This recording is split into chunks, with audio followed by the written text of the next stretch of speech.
तो we know that sound जो है वो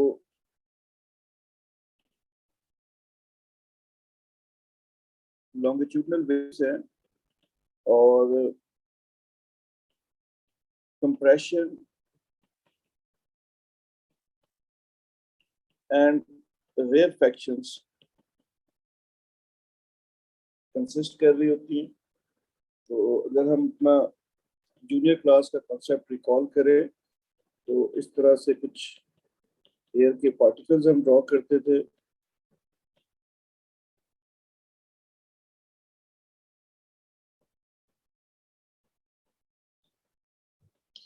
तो जब भी साउंड प्रोपेगेट करती थी तो कंप्रेशंस और रेयरफैक्शंस की फॉर्मेशन होती थी। तो इसका मतलब ये है कि जब भी साउंड प्रोपेगेट करेगी तो प्रेशर का डिफरेंस जनरेट होता है। ये भी अगर आपको याद हो तो ये हम कहते थे। अब इसमें साउंड को अगर हम टाइप्स ऑफ साउंड को रिकॉल करते हैं तो टाइप्स ऑफ साउंड में हमने एक साउंड पढ़ी थी, दैट वाज इंफ्रासोनिक। इनकी साउंड की फ्रीक्वेंसी अगर बिलो 20 हर्ट्ज है तो वो इंफ्रासोनिक है। फिर एक हमने ऑडिबल साउंड पढ़ी, इसकी frequency 20 hertz to 20 kilo hertz, 20,000 hertz. फिर एक और साउंड हमने पढ़ी, दैट वाज अल्ट्रासाउंड, जो कि हम डिटेक्ट नहीं कर सकते, इंफ्रासोनिक भी डिटेक्ट नहीं कर सकते, और इसकी फ्रीक्वेंसी होती थी 20 किलो हर्ट्ज से अबव। तो आज जो हम स्टडी कर रहे हैं वो ऐसी साउंड वेव्स कर रहे हैं जिनकी फ्रीक्वेंसी 20 किलो हर्ट्ज से अबव है। ठीक है। अब बेटा इसको कैसे इमेजिंग के लिए यूज किया जाएगा, अब इसको पहले फेज में यहाँ पे हमने कुछ आइडेंटिफाई किया हुआ है। Ultrasound imaging works by sending pulses of high frequency sound into patient body and building up an image from the boundaries between the tissues। अच्छा, बिल्डिंग ये जो इमेज बनता है ऑन द रिफ्लेक्शन जो है, ये आपके पास जो इमेज है वो फॉर्म होता है। जो भी अल्ट्रासाउंड की पल्सेस रिफ्लेक्ट होके वापस आती हैं उनको कंप्यूटर को ट्रांसमिट किया जाता है और कंप्यूटर उनसे क्या करता है, कंप्यूटर उनसे एक इमेज को फॉर्म करता है। दोबारा सोचते हैं, अल्ट्रासाउंड की पल्सेस को ह्यूमन बॉडी या जो भी ऑब्जेक्ट है उसके अंदर ट्रांसमिट किया जाएगा, वहां से अल्ट्रासाउंड की पल्सेस रिफ्लेक्ट होके आएंगी, डिटेक्टर उस इंफॉर्मेशन को कंप्यूटर को देगा जिससे वो एक इमेज को फॉर्म कर लेगा। तो ये बात जो हमने भी आपसे डिस्कस की, इनकी फ्रीक्वेंसी क्या होती है, 20 किलो हर्ट्ज से अबव। उसके बाद कुछ टिपिकल फ्रीक्वेंसीज इसकी आपको ध्यान में रखनी है, क्योंकि अल्ट्रासाउंड के डिफरेंट पर्पसेस हैं। अगर अल्ट्रासाउंड फिजियोथेरेपी के लिए यूज हो रही है तो इसकी फ्रीक्वेंसी की रेंज जो यूज की जाती है वो 1 to 3 into 10⁻⁶ हर्ट्ज है। अगर डेंटल क्लीनिंग की बात की जाए, जो क्लॉग वगैरह डेंटल क्लीनिंग करते हैं उसमें जो फ्रीक्वेंसी यूज की जाती है वो 24 to 42 किलो हर्ट्ज है। लिथोट्रिप्सी के लिए जो आपके पास यूज की जाती है, यानी जो स्टोन होता है किडनी के अंदर उसको तोड़ने के लिए जो यूज किया जाता है वो 23 to 25 है। और जो आज हम लोग यहाँ पे आइडेंटिफाई कर रहे हैं दैट इज फॉर इमेजिंग। तो एक टिपिकल वैल्यू जो इसकी रेंज होती है वो 2 मेगाहर्ट्ज से 5 मेगाहर्ट्ज के इन बिटवीन। तो जो हमारे पास रेंज होगी वो 2 मेगाहर्ट्ज टू 5 मेगाहर्ट्ज, ये हमारे पास अल्ट्रासाउंड की रेंज है। ठीक है। अच्छा, एक बात ये भी याद रखिएगा, जो हमारे पास जो अल्ट्रासाउंड है उसकी जो इमेजिंग है, पहले तो बेटा ये फ्रीक्वेंसी इसकी वेवलेंथ की कैलकुलेशन मैंने की है। मैंने एक टिश्यू कंसीडर किया है और मुझे ये पता है वो लेवल्स में हमने ये पढ़ा है कि speed of sound in air 330 होती है। और किसी भी टिपिकल, अगर आप लिक्विड को कंसीडर करते हैं, किसी भी लिक्विड को अगर आप कंसीडर करें तो उस सूरत में आपके पास जो साउंड है उसकी स्पीड जो है वो तकरीबन 1500 मीटर्स पर सेकंड होती है। तो यहाँ पर आपके पास हमने आपको एक इंफॉर्मेशन दी है, ठीक है क्या, कि स्पीड 1500 मीटर्स पर सेकंड है। एक टिश्यू ले लिया है मैंने, उसमें लिक्विड है, और उधर हमने अल्ट्रासाउंड की वेवलेंथ मेजर करनी है। और टिपिकल जो वेवलेंथ यूज करते हैं वो 2 मेगाहर्ट्ज होती है। ठीक है बेटा, 2 मेगाहर्ट्ज। अगर आपसे पूछा जाए कि आप सजेस्ट करें मेडिकल इमेजिंग के लिए अल्ट्रासाउंड की फ्रीक्वेंसी को, तो टिपिकल वैल्यू आप 2 मेगाहर्ट्ज सजेस्ट कर सकते हैं। अब यहाँ से हमने जब वेवलेंथ को कैलकुलेट किया तो दैट इज 0.75 मिलीमीटर, जिसको मैंने अप्रोक्सीमेटली 1 मिलीमीटर आइडेंटिफाई किया। अब बेटा ये जो 1 मिलीमीटर है ये बड़ी इंपॉर्टेंस रखता है, इसलिए कि जो हमारे पास किसी भी चीज को व्यू करने के लिए जो हम वेव यूज कर रहे हैं, उस ऑब्जेक्ट का साइज और वेवलेंथ का जो साइज है दोनों अप्रोक्सीमेटली इक्वल होना चाहिए। तो इसका मतलब we can detect structures of 1 millimeter or greater by using this wavelength। ठीक है, जो टाइनी स्ट्रक्चर्स हैं जिनका साइज 1 मिलीमीटर होगा या इससे ग्रेटर होगा, वो हम इस वेवलेंथ से यूज कर सकते हैं। Why 2 मेगाहर्ट्ज आर प्रेफर्ड, क्यों यूज किए जाते हैं? क्योंकि 1 मिलीमीटर जैसा टाइनी स्ट्रक्चर या उससे बड़ा स्ट्रक्चर हम इससे व्यू कर सकते हैं। अच्छा, इसमें एक और चीज भी कमेंट के लिए याद रखिएगा, ये वाला जो लाइन है ये इंपॉर्टेंट है। जितना स्मॉलर वेवलेंथ होगा उतना रेजोल्यूशन अच्छा होगा। रेजोल्यूशन का मतलब one can identify different organs और उनकी बाउंड्रीज को आइडेंटिफाई करना, उनके एजेस को आइडेंटिफाई कर लेना। ठीक है, तो जितना स्मॉलर वेवलेंथ को हम यूज करेंगे उतना बेहतर हमारे पास रेजोल्यूशन होगा। लेकिन अल्ट्रासाउंड में एक प्रॉब्लम यह है कि जितना स्मॉलर आप वेवलेंथ को यूज करते हैं उतना ही वो लेस पेनिट्रेटिंग हो जाता है। तो जितना स्मॉलर वेवलेंथ यूज करेंगे तो उतना वो लेस बॉडी के अंदर पेनिट्रेट करेगा। तो इसका मतलब जो इंफॉर्मेशन हमारे पास आनी चाहिए वो कंप्रोमाइज हो सकती है। तो इसके लिए एक टिपिकल एक सर्टेन वैल्यू हमें सोचनी पड़ती है। ठीक है, तो for the depth, longer depth के लिए आपके पास जो वेवलेंथ है वो क्या होना चाहिए? वो ऐसा होना चाहिए जो आपके पास ज्यादा, यानी कि एक ऐसी वेवलेंथ आप यूज करें जो डीप इनसाइड द टिश्यू जा सके। लेकिन उसका प्रॉब्लम ये होगा कि रेजोल्यूशन जो होगी वो इमेज की क्या हो जाएगी? कंप्रोमाइज हो जाएगी। ठीक है, तो अगर आप इस एक्सरे इमेज को देखें तो यहाँ पर, सॉरी एक्सरे नहीं, अल्ट्रासाउंड इमेज को देखें तो यहाँ पर आपको इस स्कैन के अंदर आपको रेजोल्यूशन नजर नहीं आ रही होगी। ठीक है, आप one can not identify different structure.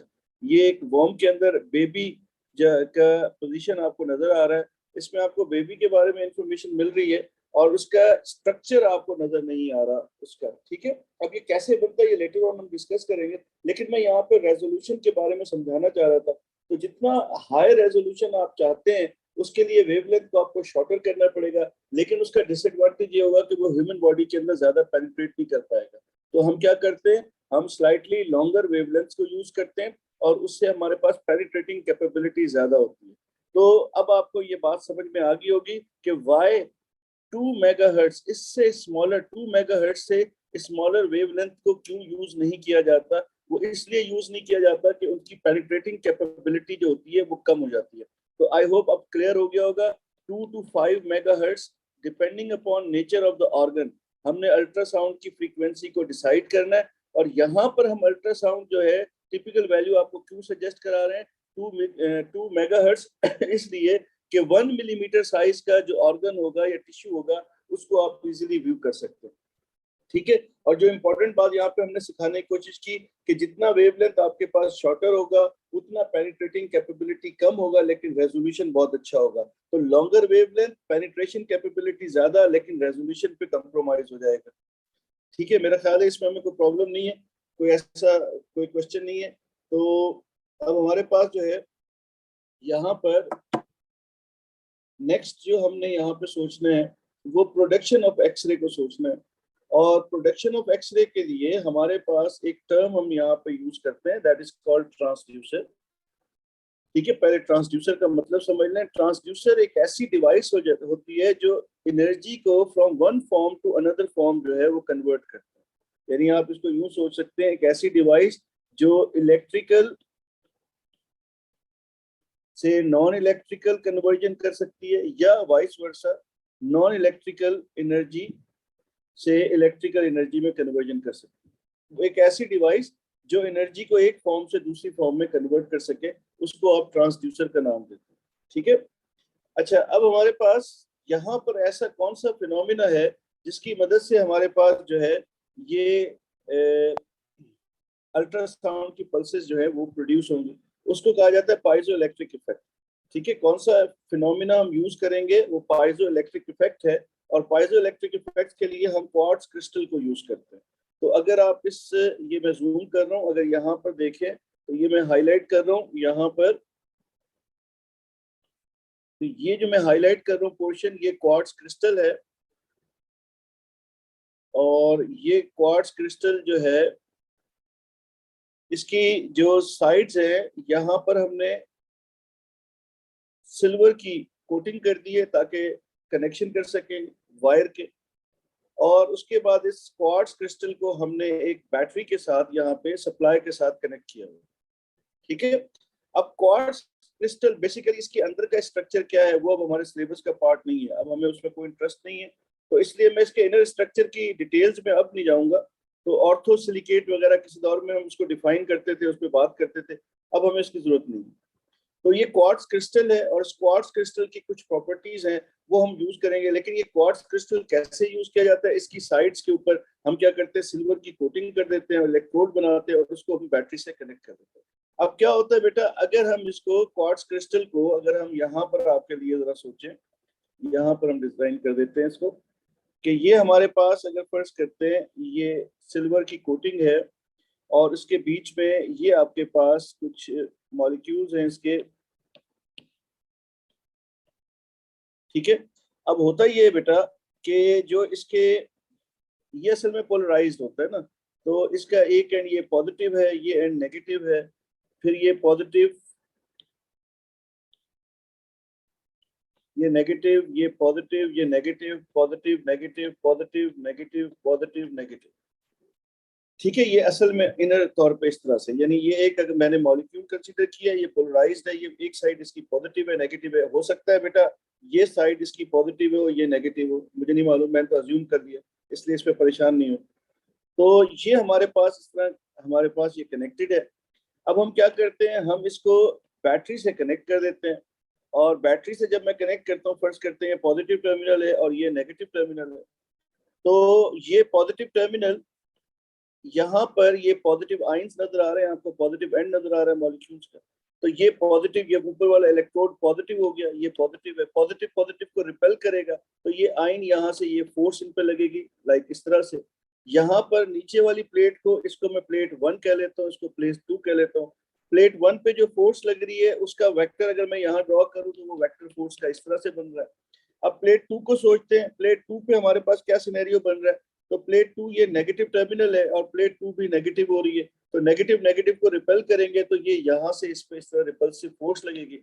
तो इसका मतलब ये है कि ये जो क्वार्ट्ज क्रिस्टल है इस मोमेंट पे इसके साथ क्या हो रहा होगा बेटा, ये यहाँ पर क्वार्ट्ज क्रिस्टल अपनी जगह से स्लाइटली क्या कर जाएगा बेटा, श्रिंक कर जाएगा, ये यहाँ से थोड़ा सा कंप्रेस हो जाएगा।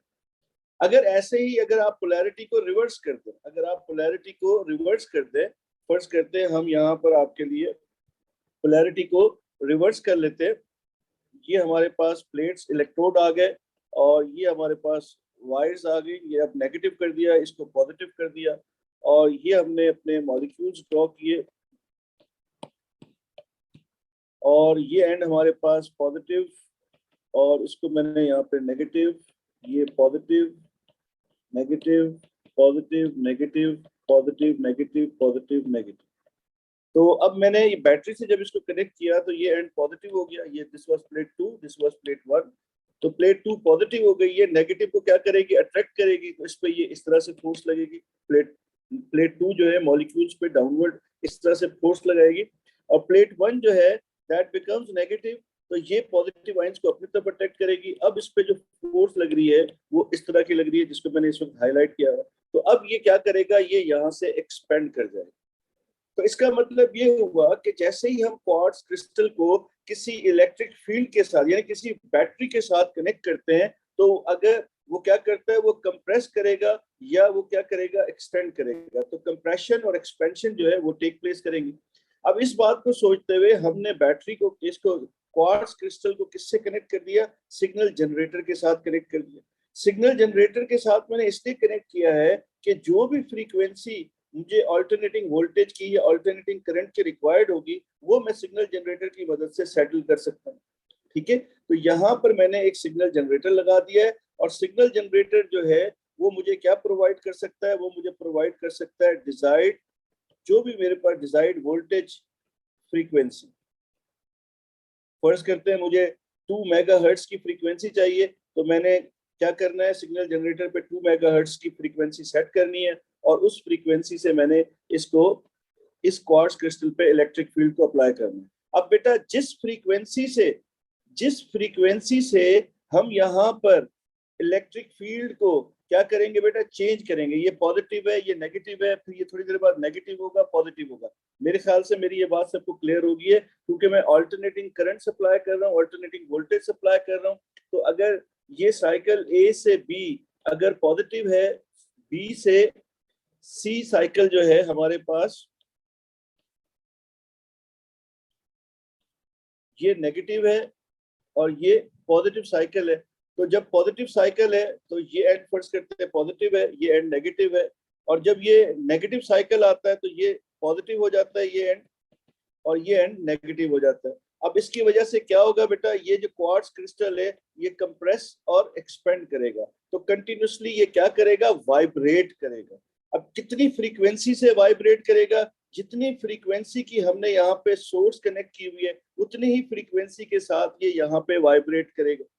अब जब ये वाइब्रेट कर रहा होगा तो क्या होगा बेटा, ये जब वाइब्रेट करेगा तो फर्स्ट करते हैं हम यहाँ पर इसको कंसीडर कर लेते हैं कि ये क्वार्ट्ज क्रिस्टल की एक साइड में कंसीडर कर रहा हूँ और ये वाइब्रेट कर रहा है इस तरह से बैक एंड फोर्थ।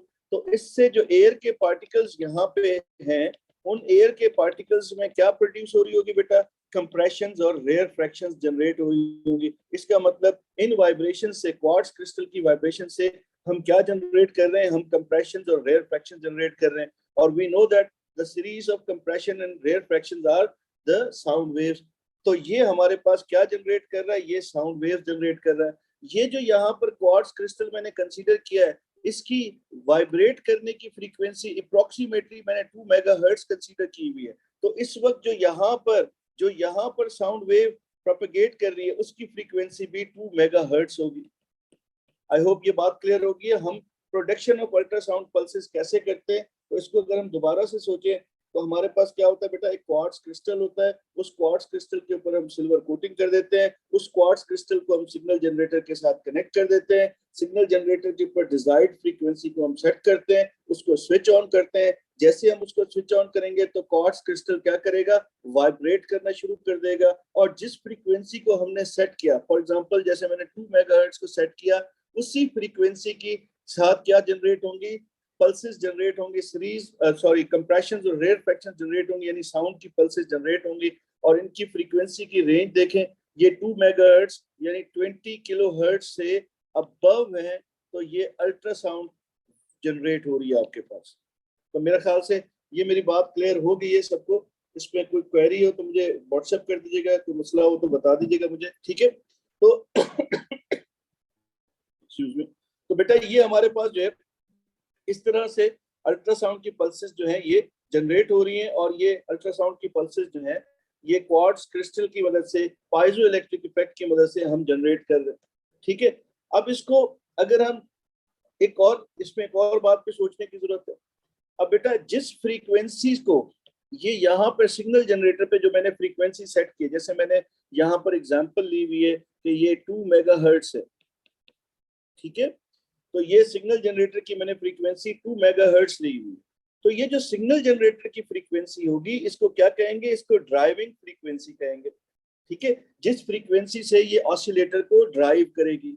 और ये जो क्वार्ट्ज क्रिस्टल यहाँ पे हमारे पास है, इस क्वार्ट्ज क्रिस्टल की जो आपके पास इसकी फ्रीक्वेंसी होगी, नेचुरल फ्रीक्वेंसी होगी F0, ठीक है। अब ध्यान में रखें, दो फ्रीक्वेंसीज हैं, एक होगी नेचुरल फ्रीक्वेंसी उस क्वार्ट्ज क्रिस्टल की अपनी, और एक है हम एक्सटर्नली जो फ्रीक्वेंसी, एक्सटर्नली जो हम फ्रीक्वेंसी करंट की फ्रीक्वेंसी जो अप्लाई करेंगे वो इसकी ड्राइविंग फ्रीक्वेंसी कहलाएगी, ठीक है। जो वोल्टेज या करंट की फ्रीक्वेंसी हम सेट करते हैं उसी फ्रीक्वेंसी के साथ ये वाइब्रेट करता है, और उस फ्रीक्वेंसी को ड्राइविंग फ्रीक्वेंसी कहा जाएगा। उस क्वार्ट्ज क्रिस्टल की अपनी एक नेचुरल फ्रीक्वेंसी भी होगी। हमने रेजोनेंस ऑसिलेशन के टॉपिक में पढ़ा हुआ है, और हमने इसमें ये पढ़ा था कि जब भी आपके पास जो है ड्राइविंग फ्रीक्वेंसी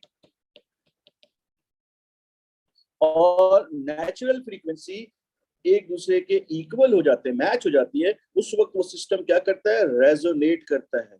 और रेजोनेट करने का मतलब क्या था, उसका एम्पलीट्यूड क्या हो जाता था, मैक्सिमम हो जाता था। अगर आपको याद हो तो कुछ इस तरह का बेटा यूं करके ग्राफ होता था, और ये इस तरह से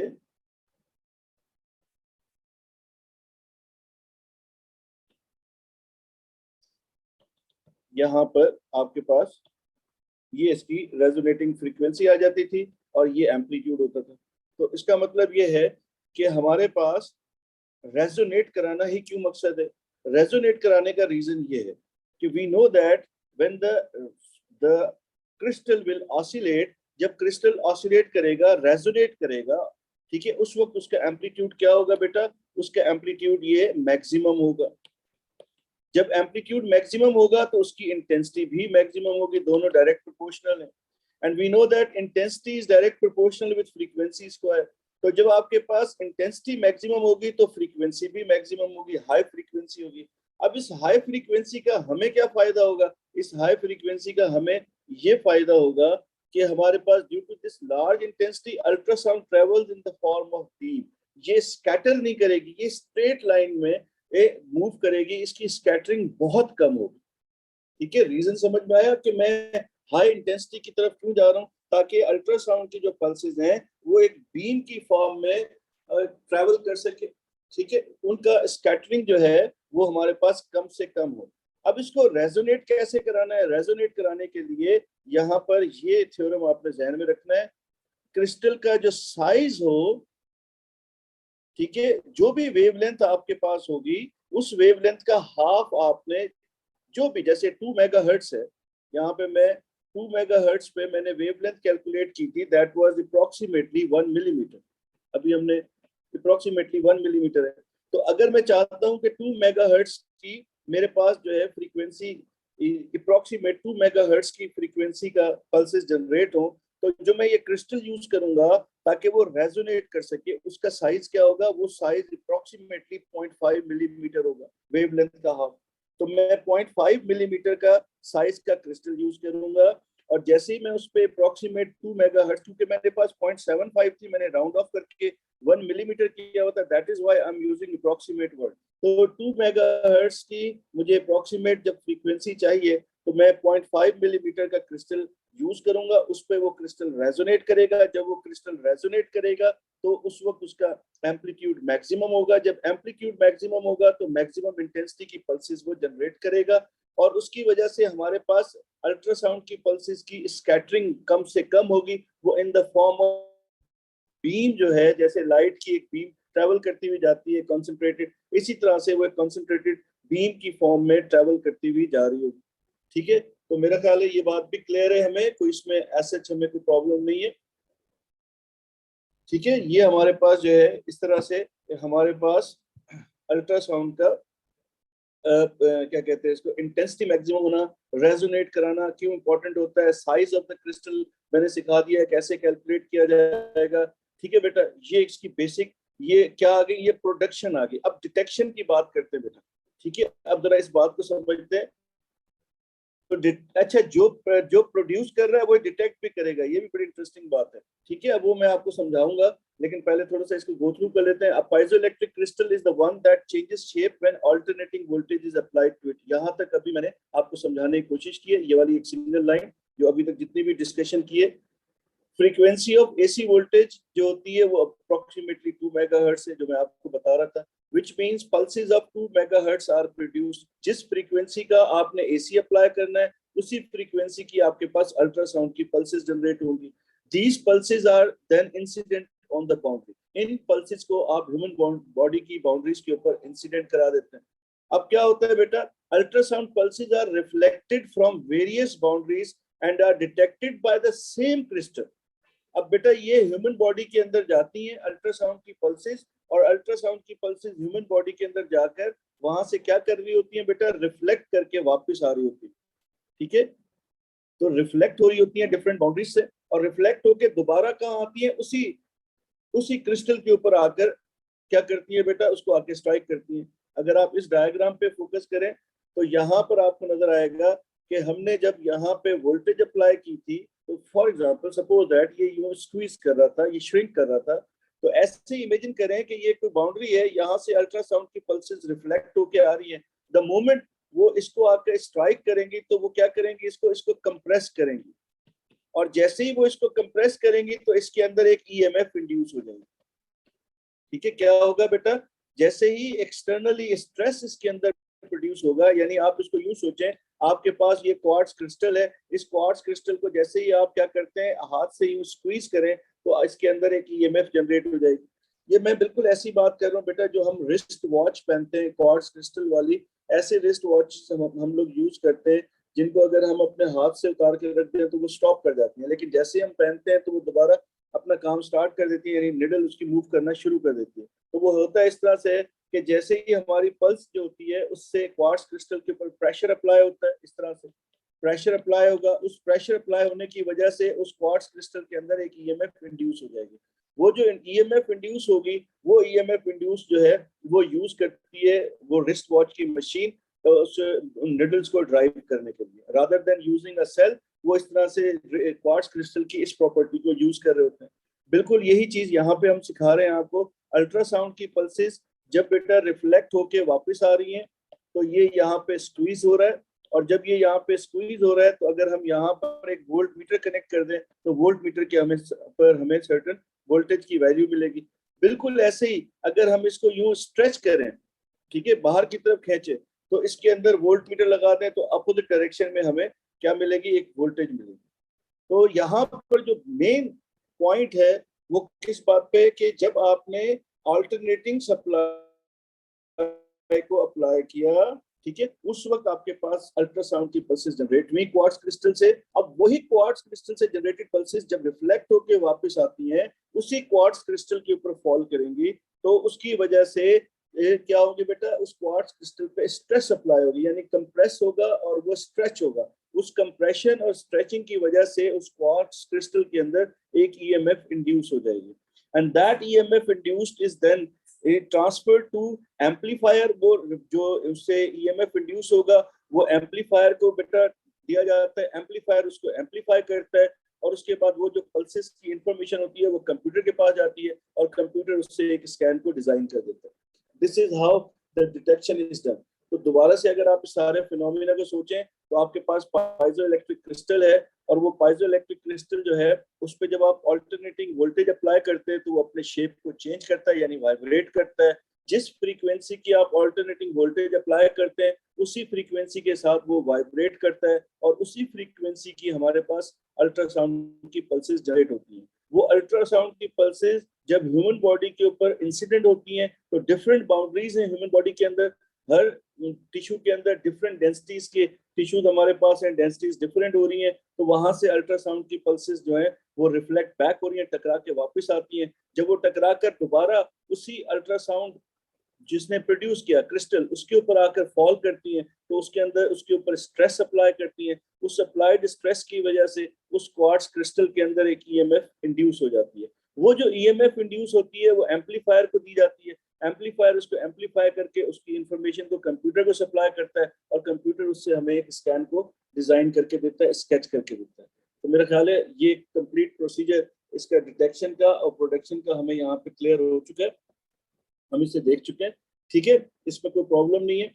अब उसके बाद दूसरी बात यह है कि एग्जाम में पूछा जा सकता है कि हम जो है अल्ट्रासाउंड की बर्स्ट को, अल्ट्रासाउंड की पल्सेस को क्यों यूज करते हैं। अब होता ये है कि जो हमारे पास बेटा, ये अगर हमारे पास फर्ज करते हैं क्वार्ट्ज क्रिस्टल है, और इससे हमने अल्ट्रासाउंड की पल्सेस को इंसिडेंट कराया ह्यूमन बॉडी के ऊपर, फर्ज करते हैं ह्यूमन बॉडी है, तो ये पल्सेस जो है ये स्ट्राइक करके वापस आ रही होंगी।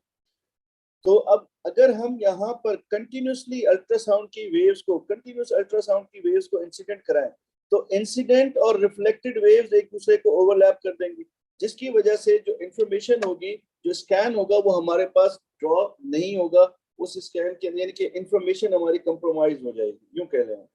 तो why pulses are used? Because both the detector and the source of ultrasound is the piezoelectric crystal. एक ही चीज, जो डिटेक्टर भी वही है और सोर्स ऑफ प्रोडक्शन भी वही है, वही सेम जगह जहां से प्रोड्यूस हो रही है वहीं पे आके वो डिटेक्ट भी होंगी। by using pulses interference of reflected and newly produced waves are avoided। तो इस तरह से हम जो है क्या करते हैं, हम शॉर्ट पल्स, पहले बहुत ही ब्रीफ सी एक पल्स जो है ह्यूमन बॉडी के ऊपर इंसिडेंट कराएंगे, उसके बाद वक्फा आ जाएगा, गैप आ जाएगा, वो पल्सेस ह्यूमन बॉडी के अंदर जाएंगी और डिफरेंट बाउंड्री से टकरा कर वापस आएंगी, और उसके बाद दोबारा से फिर एक ब्रीफ पल्स जो है वो ह्यूमन बॉडी के ऊपर इंसिडेंट कराई जाएगी, वो दोबारा अंदर जाएंगी और वहां से टकरा कर वापस आएंगी, और जब भी टकरा कर वापस आएंगी उससे जो इंफॉर्मेशन यानी जो वोल्टेज प्रोड्यूस हो रही होगी वो इंफॉर्मेशन कंप्यूटर के पास जाएगी, कंप्यूटर उसकी मदद से उसको गैदर करके एक स्कैन बनाएगा। और ये स्कैन कैसे बनते हैं ये मैं नेक्स्ट क्लास में आपको समझाऊंगा, अभी फिलहाल प्रोडक्शन और इसकी कैलकुलेशंस पे बात करेंगे। तो मेरा ख्याल है कि ये बात भी क्लियर होगी हमें कि हम पल्सेस को क्यों यूज कर रहे हैं और इसकी प्रोडक्शन कैसे होती है। अब इसके बाद एक और टर्म यहाँ पे हमारे पास है, that is called acoustic impedance. तो the word acoustic, you know acoustic means sound, और इम्पीडेंस का मतलब होता है रेजिस्टेंस। जब, क्योंकि आपको पता है ना साउंड जो है एक मैकेनिकल वेव है, वो वाइब्रेशन जनरेट करती है, जब वो टिश्यूज के अंदर ड्राइव करेगी तो वो वाइब्रेशन जनरेट करेगी। तो साउंड की जो पल्सेस हैं उनके लिए जब वो जाएंगी तो वो मैकेनिकल वाइब्रेशन जो जनरेट होगी उसकी वजह से कुछ रेजिस्टेंस मिलती है, उसको हम इक्विस्टिक इम्पीडेंस कहते हैं। अब इसको कैम्ब्रिज में डिफाइन कैसे किया जाता है, कैम्ब्रिज में अगर आपको डिफाइन करना पड़े तो आपने इसको डिफाइन करना है कि द प्रोडक्ट ऑफ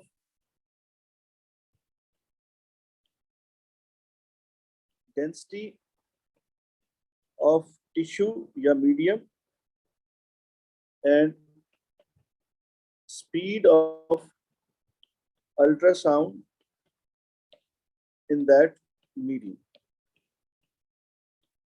तो मेरा अपने ओपिनियन में, रादर देन राइटिंग दिस, आप ये जो मैंने लिखा है यहाँ पे फॉर्मूला लिखें, और फॉर्मूला लिखने के बाद आप एग्जामिनर को जो है वो ये वेरिएबल्स इसके, यानी ये इसकी डेफिनेशन, फॉर्मूला लिखा और ये वेरिएबल्स इसके डिफाइन कर दें। इसमें सिर्फ एक चीज मैं टाइप करना भूल गया, that is Z। Z is acoustic impedance।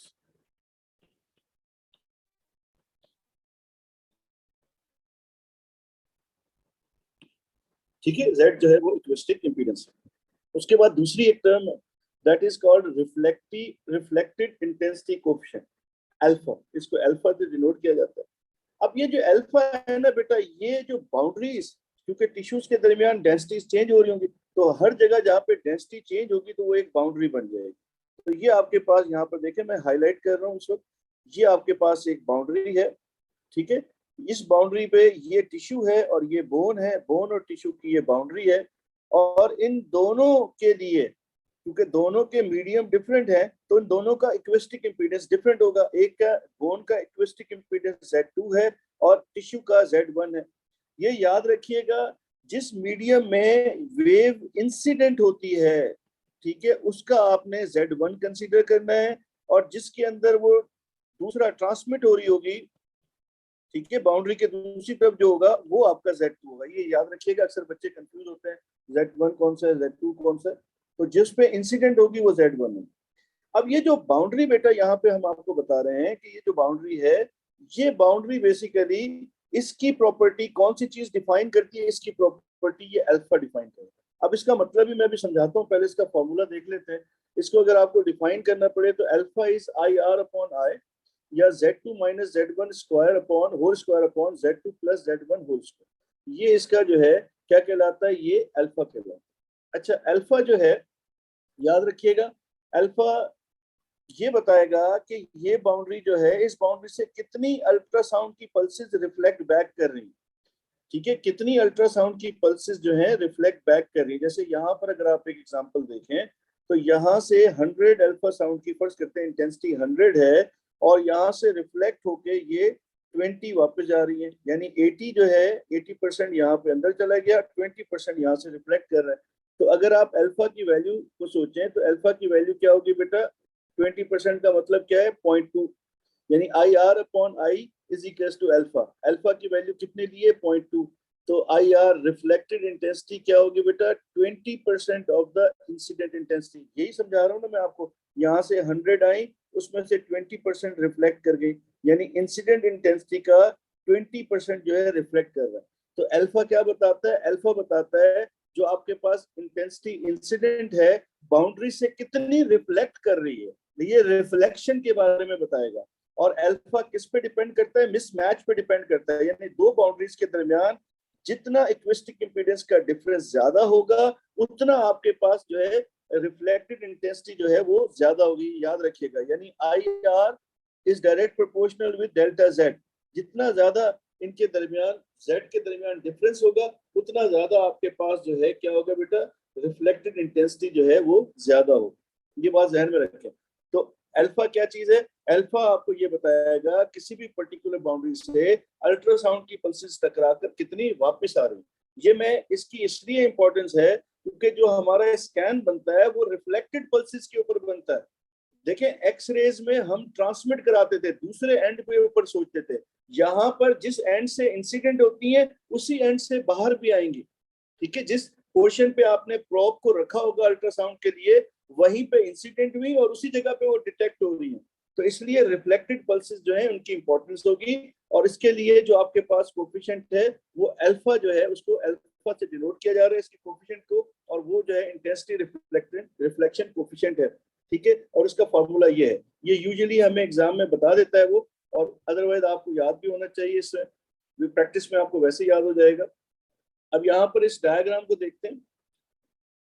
यहाँ पर ये इंसिडेंट इंटेंसिटी आई है, आई नॉट कह लें, आई कह लें, और ये यहाँ से इस बाउंड्री से आई आर रिफ्लेक्टेड इंटेंसिटी है और ये ट्रांसमिटेड इंटेंसिटी। इसका मतलब किसी भी अल्ट्रासाउंड के सम को सोचेंगे तो हम ये कहेंगे कि इंसिडेंट इंटेंसिटी आई है तो रिफ्लेक्टेड और ट्रांसमिटेड दोनों को अगर हम सम कर दें तो वो इंसिडेंट इंटेंसिटी के बराबर होंगे।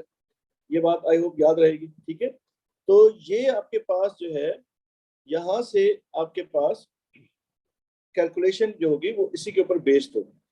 तो जब हमने अल्फा को डिफाइन कर लिया, अब हम ट्रांसमिशन ऑफ अल्ट्रासाउंड जो है उसको सोचेंगे। तो ट्रांसमिशन ऑफ अल्ट्रासाउंड को सोचने के लिए हम यहाँ पर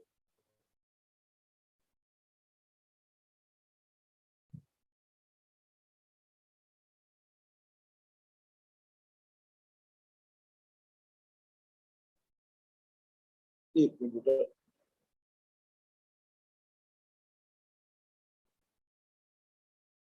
यस, तो transmission of ultrasound through given medium, किसी भी गिवन मीडियम में ट्रांसमिशन को अब हमने सोचना है कि कितनी ट्रांसमिट हो रही है। तो एक कोफिशिएंट मैंने यहाँ इंट्रोड्यूस कराया था, दैट वाज अल्फा। ये अल्फा था, ये इंटेंसिटी रिफ्लेक्शन कोफिशिएंट था कि कितना पल्स जो है बाउंड्री से रिफ्लेक्ट कर रही है। अब यहाँ पर मैंने कंसीडर किया है दो बाउंड्रीज, ये मसल है और ये फैट है, और ये इंसिडेंट इंटेंसिटी आई नॉट है। सम टाइम हम आई ले रहे होते हैं, जो भी एग्जामिनर के, ये आई इसके ऊपर जो है इंसिडेंट है। अब बेटा जब ये अल्ट्रासाउंड की पल्स इस मीडियम में से, जैसे ये फैट मैंने कंसीडर किया था, इस फैट में से प्रोपेगेट करेगी, ट्रैवल करेगी, तो ये मीडियम इसको एब्जॉर्ब कर लेगा। This is called attenuation of ultrasound pulses. Ultrasound जो है इस किसी भी मीडियम में जब प्रोपेगेट कर रही होंगी, यानी ये ट्रैवल कर रहा है टुवर्ड्स दिस बाउंड्री। ठीक है, इस बाउंड्री को मैं 1 कह देता हूँ, इस 1 की तरफ ये ट्रैवल करता हुआ जा रहा है। तो ये जब on the way from the fat, इस बाउंड्री को मैं कह देता हूँ 0 से 1 बाउंड्री की तरफ जब जा रहा है, तो ये क्या कर रहा होगा, ये एटीन्यूएट कर रहा होगा, ये क्या कर रहा होगा, एब्जॉर्प्शन हो रही होगी। इसकी इस एब्जॉर्प्शन को हम क्या कहते हैं, हम इसको एब्जॉर्प्शन कोफिशिएंट से आइडेंटिफाई करेंगे। लेकिन उससे पहले एक डेफिनेशन एग्जामिनर यूजुअली पूछता है अल्ट्रासाउंड की एटीन्यूएशन की। तो gradual decrease in intensity of ultrasound, absorption of ultrasound when ultrasound passes through given medium, ये या decrease in power of ultrasound when it passes through a medium. ठीक है बेटा, तो इसको आप अल्ट्रासाउंड की एटीन्यूएशन 1 और 2 मार्क की आती है डिफाइन करने के लिए, तो आई होप ये डिफाइन कर लेंगे अब। तो एक्स जो अल्ट्रासाउंड की एब्जॉर्प्शन है वो जैसे एक्सरे की हमने एटीन्यूएशन देखी थी वो एक्सपोनेंशियल थी, ऐसे इसकी भी एब्जॉर्प्शन जो होगी वो क्या होगी, वो एक्सपोनेंशियल होगी। इसकी इस जो एब्जॉर्प्शन है इसको मैं डिनोट कर रहा हूँ बीटा से। ठीक है, अब मैंने अभी तक आपको एक इसकी प्रॉपर्टी डिफाइन की है बाउंड्री की, और वो किससे डिफाइन की है, वो अल्फा से। अब इस मीडियम के अंदर जब अल्ट्रासाउंड ट्रेवल करेगी तो वो एब्जॉर्ब होगी, और वो एब्जॉर्प्शन किस कोफिशिएंट से हम आइडेंटिफाई कर रहे हैं, वो बीटा से हम आइडेंटिफाई कर रहे हैं। बाउंड्री का कोफिशिएंट कौन सा होगा प्रॉपर्टी का, अल्फा। मीडियम का एटीन्यूएशन का, एब्जॉर्प्शन का कोफिशिएंट कौन सा होगा? बीटा होगा। दोनों का फर्क समझ में आया? अल्फा इज द कोफिशिएंट जो कि बाउंड्री के ऊपर डिपेंड कर रहा होगा, बीटा इज अ कोफिशिएंट जो कि मीडियम जिसमें ये ट्रैवल कर रही है उसके ऊपर डिपेंड कर रहा होगा।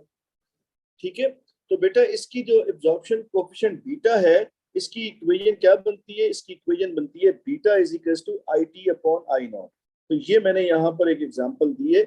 यहाँ पर ये आई नॉट इंसिडेंट इंटेंसिटी है, ये वन जो है ये ट्रांसमिट है टुवर्ड्स पी, बाउंड्री पी की तरफ ये ट्रैवल करती हुई जा रही है, ये वन। इसका जो एब्जॉर्प्शन कोफिशिएंट है इसको मैंने कहा है ये बीटा वन है।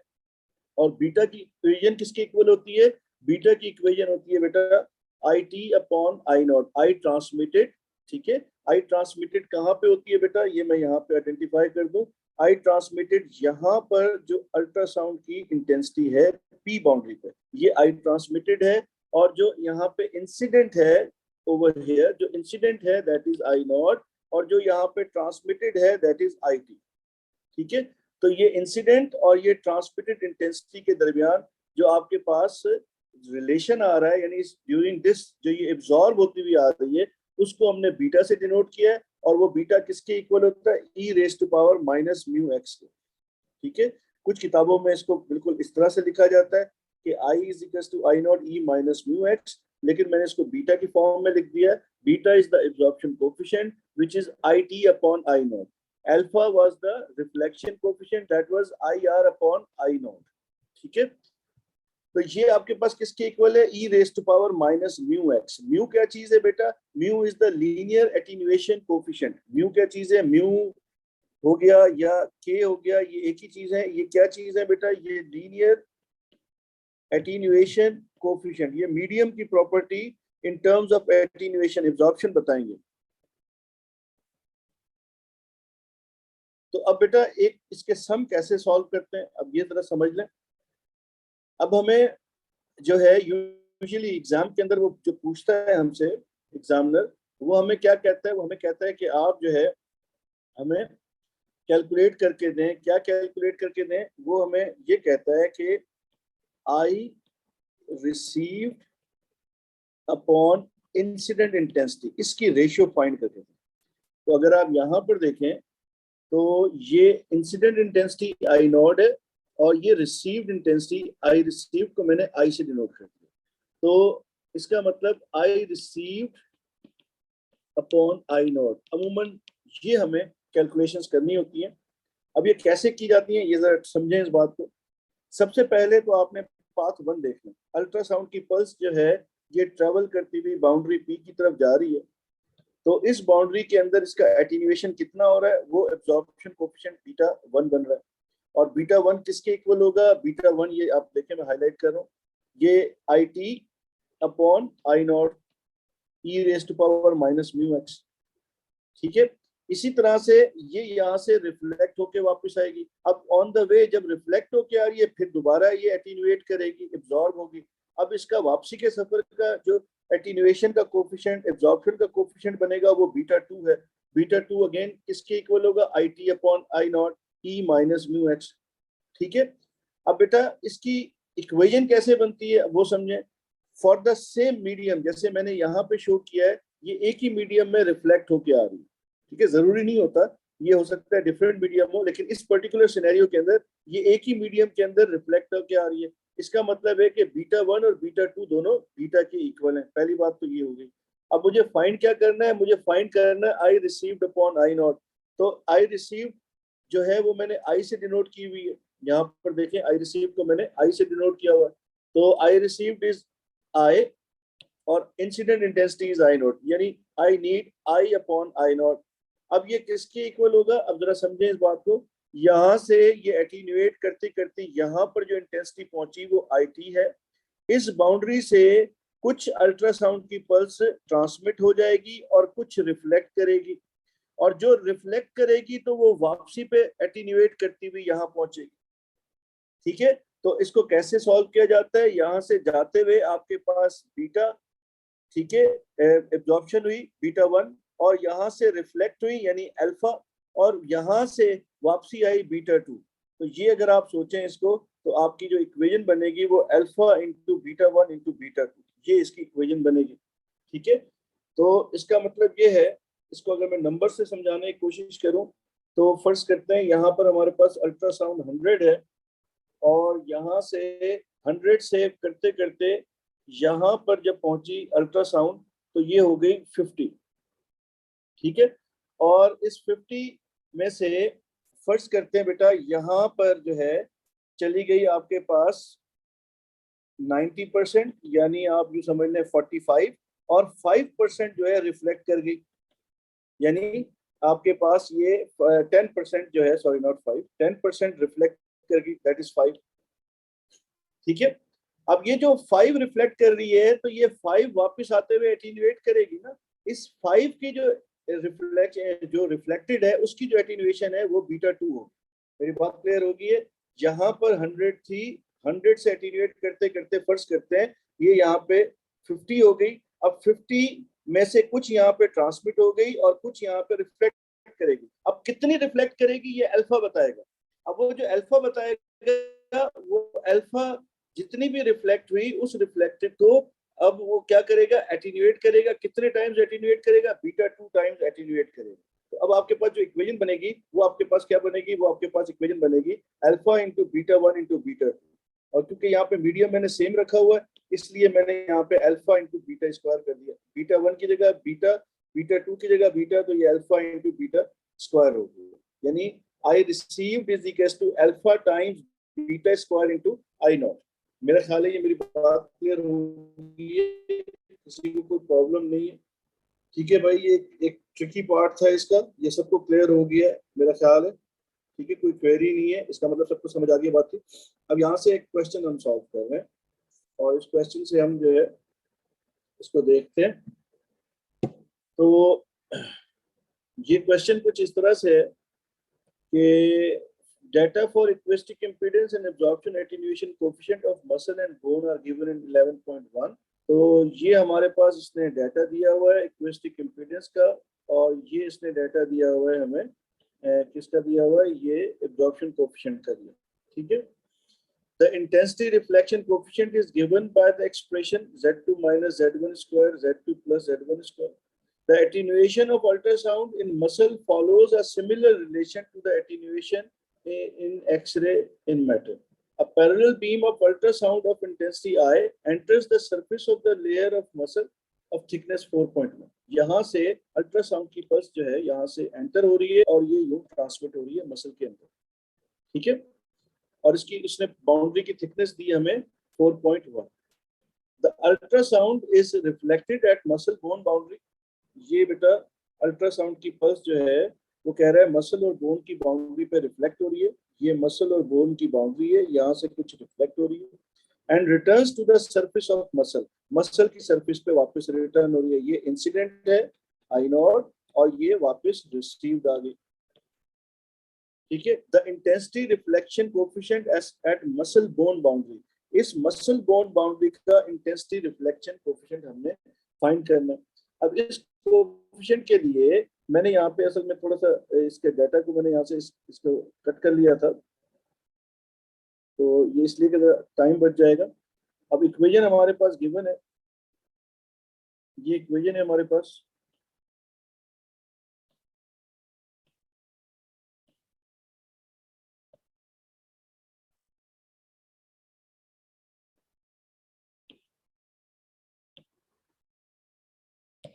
तो इंसिडेंट जो है कौन सी, मसल और बोन की बाउंड्री। तो मसल और बोन की बाउंड्री की बात कर रहे हैं तो बेटा ये हमारे पास यहाँ से ये इंसिडेंट है, ये Z1 हो गया और ये इसमें ट्रांसमिट होगी, यहाँ पे ये IT होगी, ये इंसिडेंट I नॉट है, ये Z2 हो गया।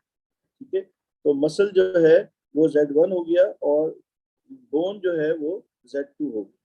तो muscle is 6.3 into 10 power 6 minus 1.7 into 10 power 6 whole square upon 6.3 into 10 power 6 plus 1.7 into 10 power 6 whole square।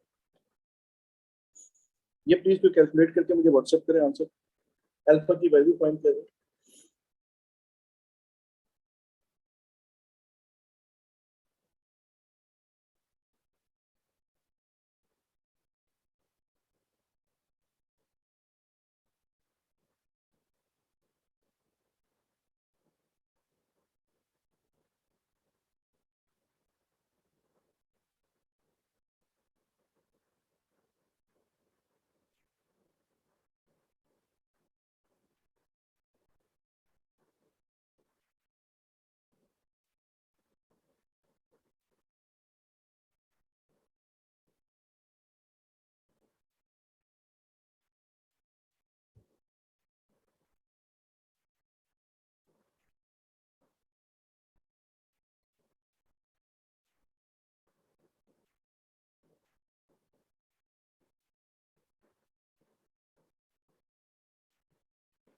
जी बेटा ये 0.33 आ गया, अल्फा हमारे पास 0.331 है, तो इसको मैं 0.33 लिख देता हूँ, इसका कोई यूनिट नहीं होता, ठीक है।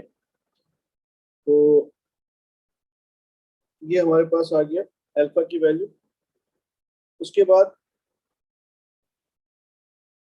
क्वेश्चन ये है कि the fraction of the incident intensity that is transmitted from the surface of the muscle to the surface of the bone, यानी सरफेस ऑफ द मसल ये है, सरफेस ऑफ द बोन ये है, यहां पर जो ट्रांसमिटेड इंटेंसिटी है उसका आपको रेशियो फाइंड करना है, ठीक है। The fraction of the incident intensity I not, और यहाँ पे जो ट्रांसमिट होके मिल रही है आई टी, ये आपको फाइंड करना है। तो this is what, this is beta one, आपको बेसिकली बीटा वन फाइंड करना है। तो बीटा वन यहाँ पे हमने म्यू की वैल्यू, कौन सा बेटा, ये मसल है, मसल के लिए म्यू की वैल्यू क्या है बेटा, म्यू की वैल्यू 23 है, ठीक है। तो ये हमने म्यू की वैल्यू 23 रख दी। उसके बाद ये हमारे पास जो x है, दिस इज x, और ये x सेंटीमीटर में, तो इसको हमने क्या किया 4.1 इंटू 10⁻², इसको भी मीटर में कन्वर्ट कर लिया। तो मैंने यहाँ पे इसको मीटर में कन्वर्ट करके रखा है। तो अब हम इसकी वैल्यू कैलकुलेट करेंगे। तो अब हम इसकी अगर वैल्यू कैलकुलेट करते हैं तो ये हमारे पास आता है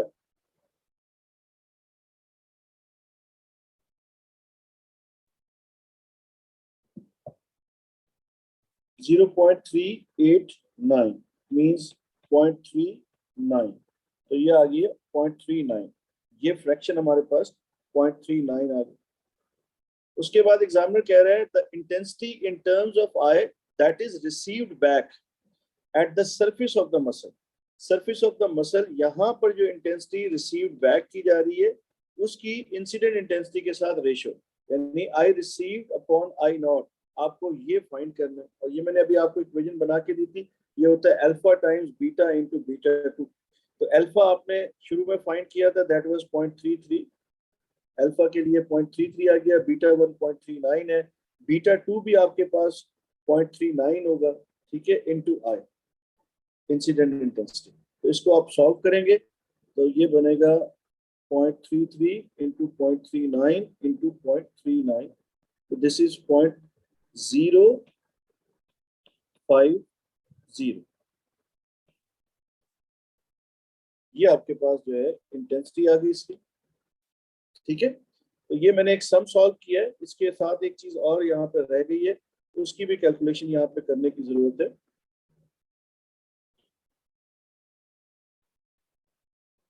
हमने, ये हमारे पास प्रोब है, और इस प्रोब को हमने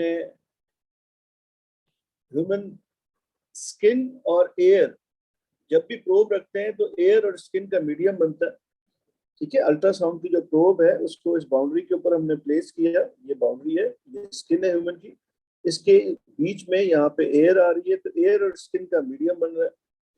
तो जो इस एयर है, एयर के लिए Z1 की वैल्यू है 430 किलोग्राम मीटर क्यूब पर सेकेंड, और स्किन सॉफ्ट टिश्यू है, इसकी वैल्यू बनती है 1.6 इंटू 10⁻6। अब यहाँ पर बेटा जब हमने इंटेंसिटी रिफ्लेक्शन कोफिशिएंट फाइंड किया इन वैल्यूज को रख के, तो ये हमारे पास आंसर आ रहा है 0.99।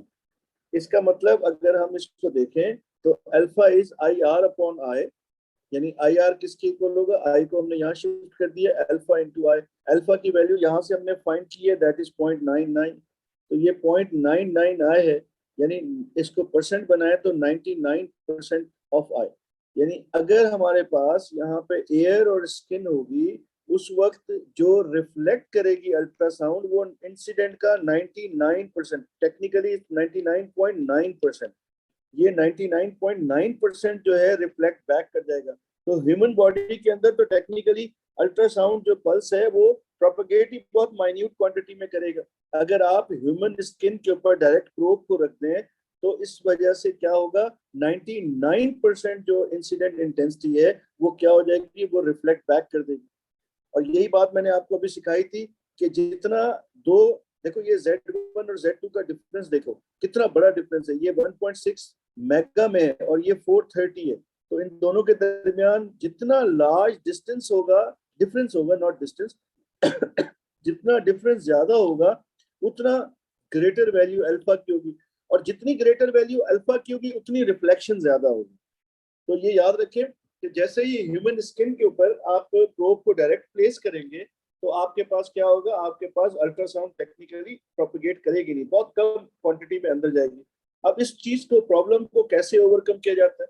इस प्रॉब्लम को हम ओवरकम करेंगे कि जब हम प्रोब को प्लेस करते हैं तो पहले ह्यूमन बॉडी के ऊपर एक वाटर लाइक जेल लगाया जाता है। ये अक्सर आपने देखा होगा, डॉक्टर्स जेल लगा रहे होते हैं ह्यूमन स्किन के ऊपर। अब इसमें क्या होता है, ये जो जेल लगाया जाता है इसको कपलिंग मीडियम कहा जाता है। ये कपलिंग मीडियम क्या करता है? कपलिंग मीडियम जो है ये Z1 और Z2 का जो डिफरेंस है यानी डेल्टा Z, इसको डिक्रीज करता है। कपलिंग मीडियम क्या करता है? Decreases delta Z, and we know that IR is direct proportional with delta Z। अगर आप इनके डिफरेंस को कम करेंगे तो रिफ्लेक्टेड इंटेंसिटी भी कम हो जाएगी। तो कपलिंग मीडियम क्या करता है? जो अल्ट्रासाउंड स्किन से रिफ्लेक्ट बैक कर रही होती है उसको रिड्यूस करता है। तो बेटा यहाँ पर कपलिंग मीडियम यानी वाटर जो यहाँ पे हमने यूज किया है, वाटर लाइक जेल, तो उसका जो Z1 है वो 1.5 है और जो ह्यूमन स्किन है वो 1.6 है। अब यहाँ से जब हमने अल्फा को कैलकुलेट किया तो ये हमारे पास 0.002 बन रहा है।